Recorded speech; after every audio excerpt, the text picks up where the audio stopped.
অন্তর্বর্তীকালীন সরকারের প্রধান উপদেষ্টা অধ্যাপক ডক্টর মোহাম্মদ ইউনূস দেশের প্রধান রাজনৈতিক দলগুলোর সাথে সংলাপে বসছেন আজ। এটি হবে রাজনৈতিক দলগুলোর সঙ্গে অন্তর্বর্তী সরকারের তৃতীয় দফায় সংলাপ। দেশের ৬টি সংস্কার কমিশন এবং দেশের বর্তমান আইনশৃঙ্খলা পরিস্থিতি নিয়ে এই সংলাপ অনুষ্ঠিত হবে বলে জানানো হয়েছিল। রাজধানীর হেয়ার রোডে প্রধান উপদেষ্টার সরকারি বাসভবন রাষ্ট্রীয় অতিথি ভবন যমুনায় দুপুর ২:৩০টায় বিএনপিকে দিয়ে সংলাপ শুরু হচ্ছে। এরই মধ্যে বিএনপির প্রতিনিধি দল তারা কিন্তু এসে পৌঁছেছে এই যমুনা অতিথি ভবনে।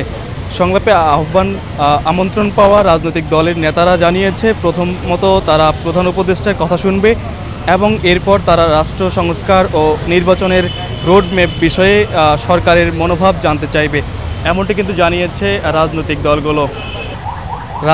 দলগুলোর সঙ্গে এটি হবে প্রধান উপদেষ্টার তৃতীয় দফা সংলাপ। সবশেষ গত ৩১ আগস্ট রাজনৈতিক দলগুলোর সাথে মতবিনিময় করেন প্রধান উপদেষ্টা। সংলাপের সময়সূচি জানিয়েছেন আজ দুপুর ২:৩০টায় বিএনপি, বিকেল ৩টায় জামায়াত ইসলামী এবং বিকেল ৩:৩০টায় গণতন্ত্র মঞ্চ, বিকেল ৪টায় বাম গণতান্ত্রিক জোট, বিকেল ৪:৩০টায় হেফাজতে ইসলাম এবং ৫টায় ইসলামী আন্দোলন বাংলাদেশ, ৫:৩০টায় এবি পার্টি আমার বাংলাদেশ পার্টির সাথে সংলাপ করবেন প্রধান উপদেষ্টা। বিএনপির প্রতিনিধি দলের নেতৃত্বে দেবেন দলটির মহাসচিব মির্জা ফখরুল ইসলাম আলমগীর।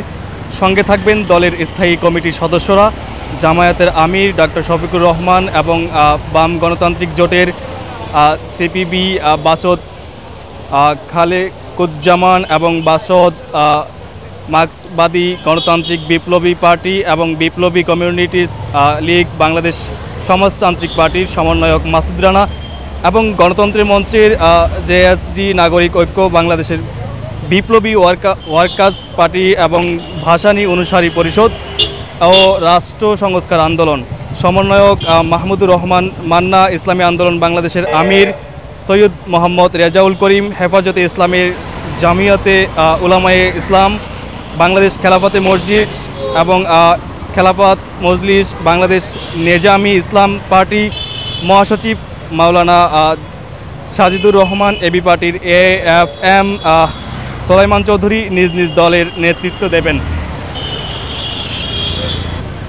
ছাত্র জনতার আন্দোলনে প্রধানমন্ত্রী শেখ হাসিনা পদত্যাগ করে দেশ ছাড়লে গত ৮ আগস্ট অন্তর্বর্তীকালীন সরকারের প্রধান উপদেষ্টা হিসাবে ডক্টর মোহাম্মদ ইউনূস দায়িত্ব নেন।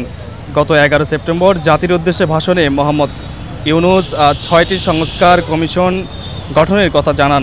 প্রজ্ঞাপনের জারি করে নির্বাচন ব্যবস্থা সংস্কার কমিশনের বদিউল আলম মজুমদার এবং পুলিশ সংস্কার কমিশনের সফর রাজ হোসেন এবং মমিনুল ইসলাম, দুর্নীতি দমন সংস্কার কমিশনে ইফতেখারুজ্জামান এবং জনপ্রশাসনে আব্দুল মঈন চৌধুরী এবং সংবিধান সংস্কার কমিশনে অধ্যাপক আলী রিয়াজকে দায়িত্ব দেওয়া হয়েছে। গত বৃহস্পতিবার এই ৬টি কমিশনের মধ্যে ৫ কমিশনের সদস্যদের প্রজ্ঞাপন জারি করে এবং অবশেষে আসলে ডক্টর মোহাম্মদ ইউনূস দেশের প্রধান রাজনৈতিক দলগুলোর সঙ্গে আজ বসছেন তৃতীয়বারের মতো আজ সংলাপে বসবেন ডক্টর মোহাম্মদ ইউনূস এবং এখান থেকেই আসলে নির্বাচনের রোডম্যাপ এবং দেশ সংস্কারের যে ৬টি প্রজ্ঞাপন জারির কথা হয়েছে, ৬টি বিষয়ে উল্লেখ করা রয়েছে, সেগুলো কিন্তু জানাবেন।